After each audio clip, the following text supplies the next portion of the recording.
আমাৰ যি নৱনিৰ্মিত অসম প্ৰাদেশিক যোগী সন্মিলনীৰ অন্তৰ্গত এটা সংগঠন অসম প্ৰাদেশিক যোগী যুৱ পৰিষদ আৰু তাৰ প্ৰথমখন জিলা সমিতি আজি বিলাসীপাৰাত গঠন হৈছে আৰু সেই সংক্ৰান্তত আমি ইয়ালৈ আহিছিলোঁ।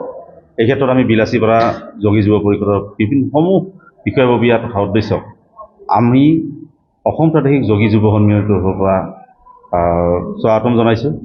দ্বিতীয়তে আজিৰ এই অনুষ্ঠানটোৰ মাজেৰে আমি অসমবাসী ৰাইজৰ মাজত এটাই বাৰ্তা দিব বিচাৰিছোঁ যে আমি যোগীসকল, যি যোগী জাতিসকল আছে, নাথসকল আছোঁ, এই নাথসকলৰ বিভিন্ন অভাৱ অভিযোগসমূহৰ বাবেই আমি এই সংগঠনটোৰ এটা সৃষ্টি হৈছে। আমাৰ বিভিন্ন সময়ত বিভিন্ন ধৰণৰ অভাৱ অভিযোগ আছে আৰু আমাৰ এই যে অভাৱ অভিযোগসমূহ অসম চৰকাৰে নিশ্চিতভাৱে জানে আৰু বিভিন্ন সময়ত আমি এই অভাৱ অভিযোগসমূহ তেওঁলোকৰ সন্মুখত আমি উন্মোচন কৰি আহিছোঁ। আমি আশা কৰিম যিহেতুকে আমাৰ মুখ্যমন্ত্ৰীজন সৰ্বকালৰ এজন শ্ৰেষ্ঠ মুখ্যমন্ত্ৰী ক'লেও ভুল নহ'ব, কাৰণ তেওঁ যিহেতুকে বিভিন্ন সময়ত বিভিন্ন জাতি জনজাতিৰ স্বাৰ্থত কাম কৰি আহিছে, সকলোকে সমিল মিলৰ দৃষ্টিৰে চাইছে, সকলোকে সমান চকুৰে চাইছে।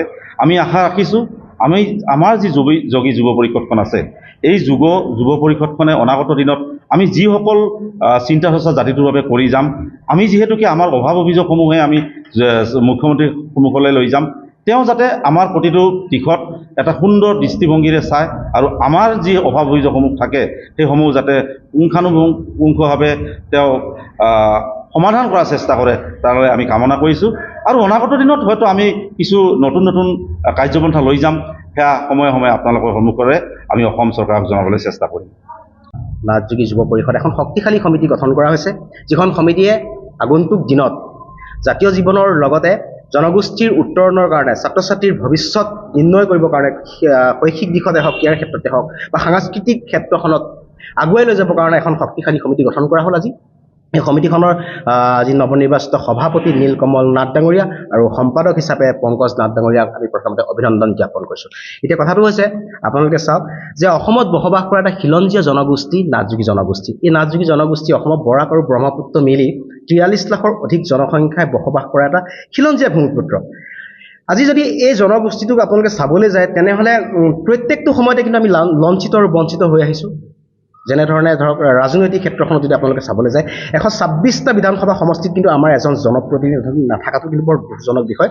এই কথাটো আমি নাথ যোগী যুৱ পৰিষদৰ তৰফৰ পৰা এটাই ৰাজনৈতিক দলসমূহক আমি জনাব বিচাৰিছোঁ, কিয় আমাৰ মানুহে কি ৰাজনৈতিক জগতখনত কি পদাৰ্পণ কৰা নাই, আমাৰ মানুহেতো দিন ৰাতি একাকাৰ কৰি ৰাজনৈতিক জগতখনত কষ্ট স্বীকাৰ কৰিছে, কিন্তু তথাপিতো আমাক মানুহক কিয় ৰাজনৈতিক পথাৰখনত নিবলৈ কাৰণে সক্ষম হোৱা নাই, এইটো বৰ দুখজনক কথা। গতিকে আগন্তুক যিহেতুকে আমাৰ 26ৰ বিধানসভা আহি আছে, ইয়াত যাতে বৰ্তমান চৰকাৰখনে হওক বা ৰাজনৈতিক দলসমূহে এটা খুব সুন্দৰভাৱে এটা গুৰুত্ব প্ৰদান কৰি নাথ যোগীসকলৰ ৰাজনৈতিকভাৱে আগবাঢ়ি যাবৰ কাৰণে যাতে সুবিধা প্ৰদান কৰে। আমাৰ প্ৰথম দাবীটো আমি যুৱ পৰিষদৰ ফালৰ পৰা আমি এইটো দাবী জনালোঁ।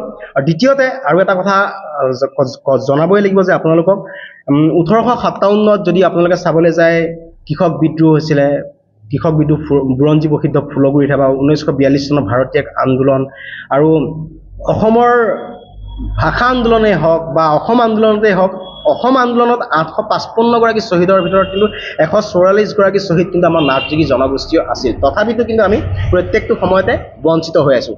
আশা কৰিম অনাগত দিনত চৰকাৰে হওক, ৰাজনৈতিক দলসমূহে হওক, এই আমাৰ লঞ্চিত বঞ্চিত থকা জনগোষ্ঠীটোৰ উত্তৰণৰ কথা চিন্তা কৰে, এই আশা কৰিম। আৰু দ্বিতীয়তে আৰু এটা বিশেষভাৱে আমি কথা ক'ব লাগিব যে অসম প্ৰাদেশিক যোগী সন্মিলনী 1919 চনত জন্মগ্ৰহণ কৰি আজি 106 বছৰ গৰকা এটা বৃহত্তৰ জনগোষ্ঠীয় এটা সংগঠন।